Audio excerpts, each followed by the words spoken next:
තෙරුවන් සරණයි සියලුම දෙනාට දෙවොල් දෙවියන්ගේ පිහිටයි නිന്ദා අපහාස චෝදනා කරන්නා වූ පුද්ගල සීමා ඇත්නම් ඒගොල්ලන්ටත් දෙවොල් දෙවියන්ගේම පිහිටයි කියලා මම ප්‍රාර්ථනා කරනවා.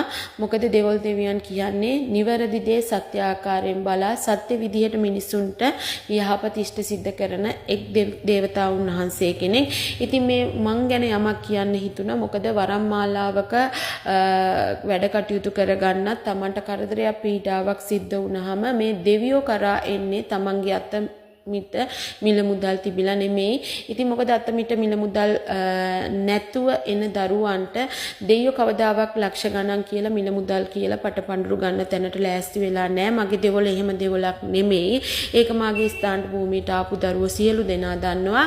හැබැයි මම කරපු දේ යහපත් ආකාරයෙන් හිතට කමෙන්ට් එකක් දාලා මෙතන සත්‍ය කළ දුන්නේ මම කියලාවත් නෙමෙයි.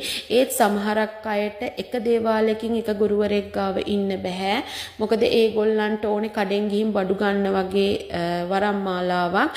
එහෙම කරන්න දෙයියෝ මැජික් පෙන්වන්නේ. අපි බොහොම නිහතමානී විදිහට අපේ වරම්මාලාව සකසා ගන්න ඕනේ. ඉතින් එහෙම බැරි අය මෙතන කමෙන්ට් කර තමන්ගෙන් හිතේ නැගිච්ච දේම හිතේ නැගුණ දේ ආපහු නැවත අයින් කරන්න කියලා කමෙන්ට් කරනවා.